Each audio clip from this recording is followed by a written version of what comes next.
Advocate Thando Gumede is an internationally recognized human rights defender, legal eagle, Pan-Africanist thought leader, and award-winning STEM entrepreneur. Who knows what STEM means? S for? Science. T? E? M? You smart. Thank you. Her work focuses on anti-racism, combating gender-based violence, and advocating for the protection of children and marginalized communities. She's deeply committed to social cohesion, transformation, and development. She is fully dedicated to rewriting Africa's narrative, from one of colonial conquest to one of democratic prosperity and Ubuntu for all.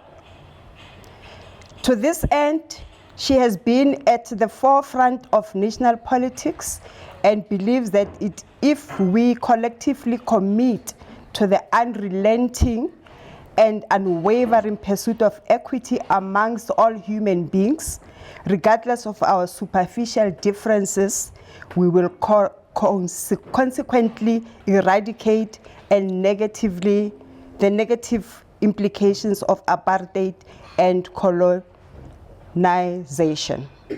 In 2023, she made South African history when she was appointed by the President of the Republic of South Africa as the first young person or youth to serve as a full-time national commissioner at the Commission for Gender Equity. An applause for that, ladies. In this role,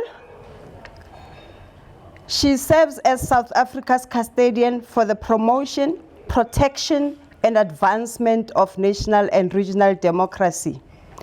In particular, she is the guardian of the promotion, protection, and advancement of gender equality. Her projects and awards: she is the co-founder of Helix Laboratories, which is a high social impact medical laboratory that provides affordable, fast, and high quality services to low to middle income and marginalized communities. She's disrupting the status quo of reforming private health care in South Africa by providing equitable access to health care to thousands of vulnerable South Africans who are mainly Black people, women, persons with disabilities, and from the LGBTQIA+ communities. I hope you all know what that stands for.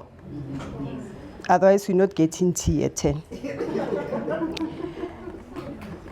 She is the founder of MTTOR Search Engine, which is an international award-winning legal and educational mobile technology that uses law, artificial intelligence, and gamification to prevent and adequately respond to incidences of school-related gender-based violence and diverse consequences across the globe. The consequences of SRGBV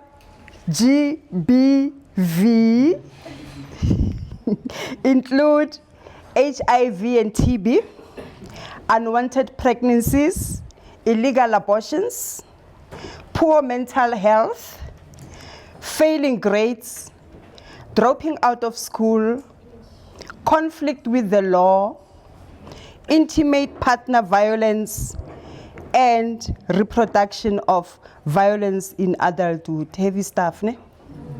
Yeah. She founded Advocate Thando Gumede ZA for South Africa, which is a platform that specializes in law, human rights, thought leadership, and STEM entrepreneurship. Through this platform, she has created educational and consciousness-raising spaces, which are ultimately intended to contribute to broader social cohesion, development, and transformation. She has been invited to national and regional spaces to speak, educate, advise, and provide expertise on issues including systemic racism, decolonization, gender-based violence, misogyny, and queer phobia. She has received a number of local international awards, including the recipient of the Gauteng Premier's 2025 Young Women Achiever of the Year Award. Thank you.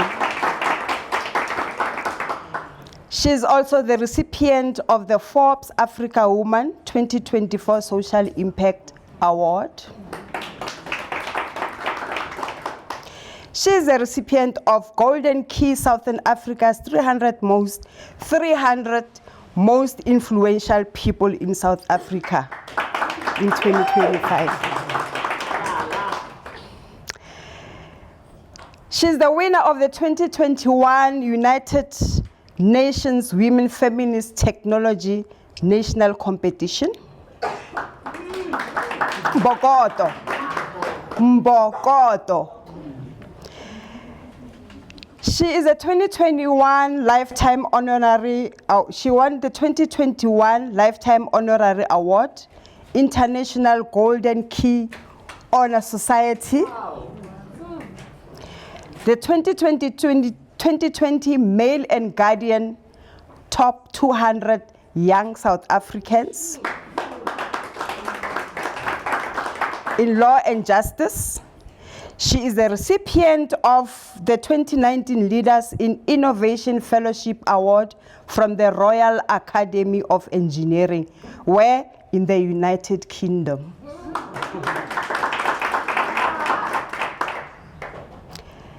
She's the recipient of the 2022 Mozilla Foundation Community Grant Award from the United States of America. And in 2018, she won the Hague Institute of Innovation in Law Innovating Justice Challenge in the Netherlands. We're going international. In 2015,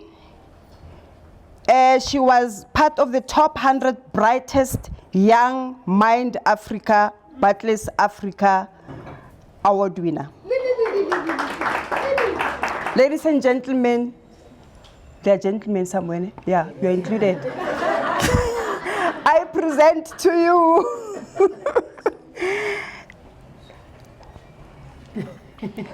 please stand, let them see you. A hand of applause, please. Thank you so much. Thanks. Good morning, folks. Morning, advocate.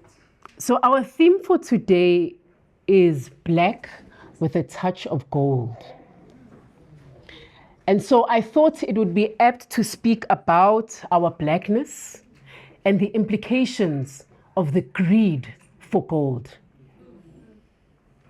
For centuries, African lives have been the subject of broader European inquest. In the case of South Africa, the native question was further scrutinized at the Intercolonial Conference of 1903. At this particular conference, the native question was defined as, and I quote, embracing the present and future status of all Aboriginal natives of South Africa, and the relation in which they stand towards the European population. In other words, the relationship between European supremacists and non-Europeans was debated amongst the former and then imposed on the latter, especially as it pertained to land, labor, the economy, education, health, academia, and the custodian or the custodianship of the leadership of this land. And of course, our precious gold. Inequality in South Africa did not begin with the Nationalist Party and its apartheid ideologies. In fact, systemic segregation and laws had already been promulgated before the Nationalist Party took over in 1948. For instance, the Natives Land Act number 27 of 1913 had made it illegal for black people to purchase or to lease land except within the 10 reserves, which became commonly known as the Bantustans or the Black Homelands or the Black States, where territories were designated to black populations based on their ethnic and linguistic profiles as defined by white ethnographers. This legislative move was the beginning of the stabilization of racial segregation in South Africa long before 1948. This inconceivable injustice levied against those so-called natives and Aboriginal Africans was further compounded by the quality of the land and its soil, as well as the climate and rainfall. These reserves were characterized as densely populated and having very poor rainfall. The land itself was not fertile. In fact, it was barren. It had become arid and degraded due to overgrazing and overcultivation. On the other hand, the fertile land was allocated to white farmers for commercial agriculture. Further to this, where the Native Land Act had failed to remove black landowners who had title deeds to the land before 1913, the Group Areas Act number 41 of 1950 enabled the state to forcibly remove those black people from the land within the reserves that had been deemed to be white land due to its great fertility. This process of forced removals is called cleaning up of the black spots. In fact, the current status quo is indicative of the successes of these fascist laws. For instance, we continue to see the very same type of colonial apartheid spatial planning and development more than 30 years into our new democracy. Townships like Ekomora remain arid, dry, and barren with almost no trees.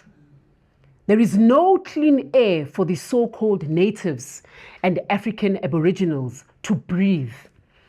Only suffocation, modern-day incarceration, and the abortion of hopes and dreams. This is no different to prisons, really. Nothing grows there. It is infertile.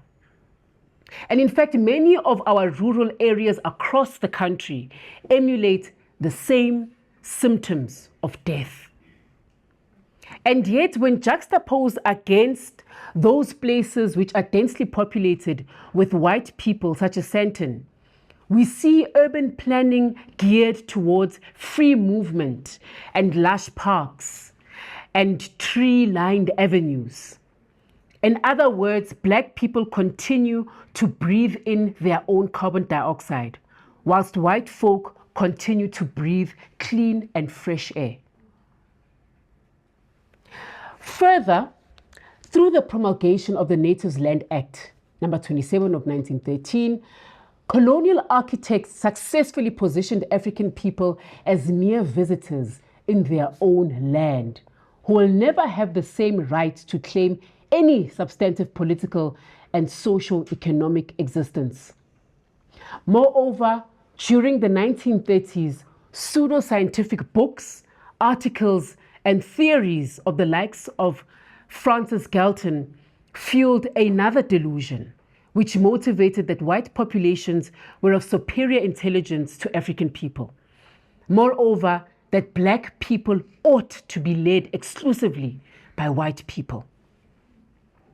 Therefore, the answer to that native question of 1903 comprised of two key elements. Number one, is the dismembering of African families in pursuit of exploitative economic benefit. That gold. Number 2, the embedding of eugenics and scientific racism into inter alia legal, healthcare, educational, economic, and political systems, as well as apolitical leadership and academia. Very contrary to our pre-colonial past, it is uncommon to find an African man, a black man, who does not leave his family behind in order to provide economically and to pay taxes today.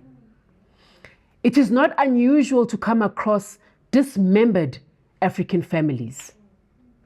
And it is for this critical first element that I am present here today. My title today, or the title of my talk today, is The Science of Rebuilding African Families. But before we get there, my question for you all today is, what really is Women's Day and Women's Month really about? What historical and visionary purpose does it serve beyond the pink feathered boas and the purple posters? What are we really commemorating, and what is the call to action? It is several decades since the obligatory requirement for all blacks to carry passes was repealed. This law, or these laws, forced all black people from the age of 16 to carry passes at all times. And this introduced a way of monitoring the movement of black people within so-called white areas. These documents, the dompas, was proof that one is authorized to live in or to move in any given area. Although the obligation to carry a pass, also commonly known as the dompas, was lifted on the 23rd of July 1986, blacks were still required to have documentation in their possession. Now, the reason, folks, why I am mentioning all of this is because it seems that we've lost perspective of what the 9th of August and the month of August truly means in the context of our history and our now. The reality is that the 9th of August is not about women's empowerment, but it is about women who exercised the audacity to decolonize our society. And now that we really understand what women were really doing on this day and the days leading up to this day, we can focus on what this day ought to be about, which is the continuation of the women-led decolonial project as it was initiated in 1956 by diverse women, might I add. Now, this then leads me up to the real reason why I'm here, which is about what it takes to decolonize Africa. And it is my submission that the decolonization project lies in 3 areas.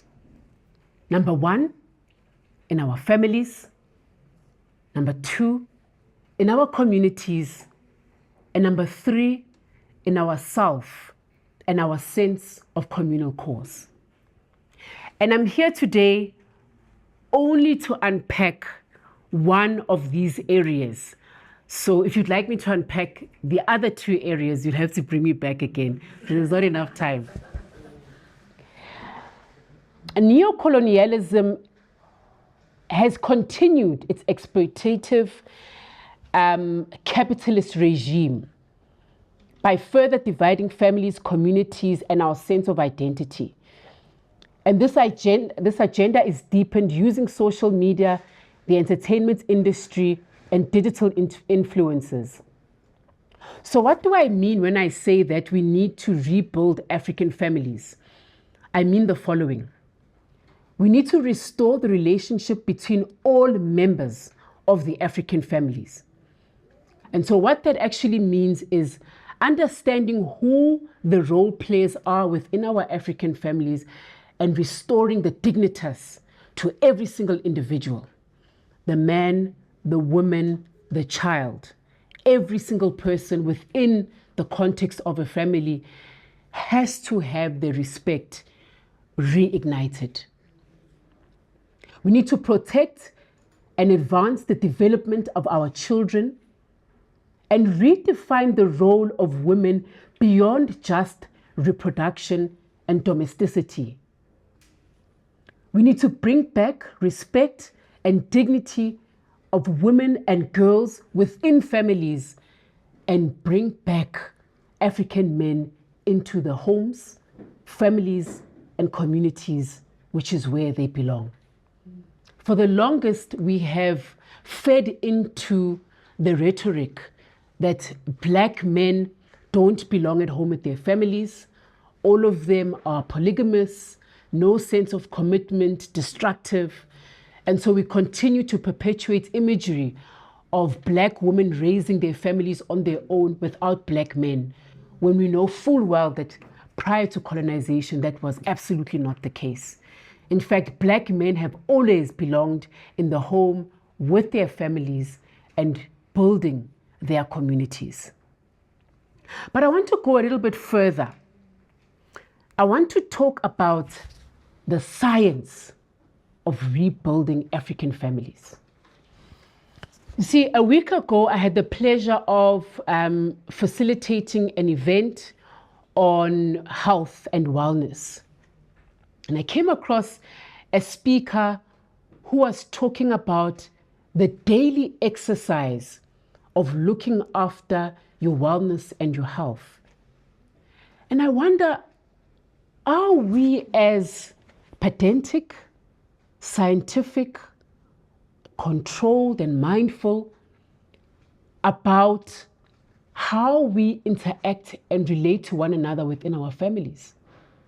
When we go to school, we have our homework diaries and we write down what we need to do on a daily basis. And we go home and we do it. When we have a meeting, we ensure that we prepare in advance. How some of us even caucus to make sure that whatever decision is made in that meeting is preempted. Do we apply the same science in how we approach our families, in how we love our families? Do we apply the same approach in ensuring that our families are healthy? Do we write down what needs to be done specifically for our families, for the purpose of the advancement and the health of our families? This made me reflect about the fact that we will definitely apply science insofar as promulgating capitalist vision. But we have no desire to apply any form of discipline, motivation, and science in maintaining the health of our families and therefore rebuilding our African families and advancing the decolonial project that our ancestors had initiated all those decades ago. And so today, my call to action, regardless of your race, regardless of your background and your creed, regardless of your educational accolades, my call to action is that if we really want to disrupt decolonization, put it on its knees where it belongs, it requires an intentional, conscious, and scientific commitment in rebuilding our families. That then becomes the foundation and the basis for our communities to be revived once again. And it also becomes the foundation and the premise for our own sense of self, which plays a role in the greater good. My request today, folks, is that we remember what Women's Day is about and really remember what Women's Month is about. It was never about women marching for themselves. It was about women in defiance. And to that end, for me, today should really be renamed to National Women's Colonial Defiance Day, because that is what it really is. That's the science of rebuilding African families in a few minutes. Thank you so much.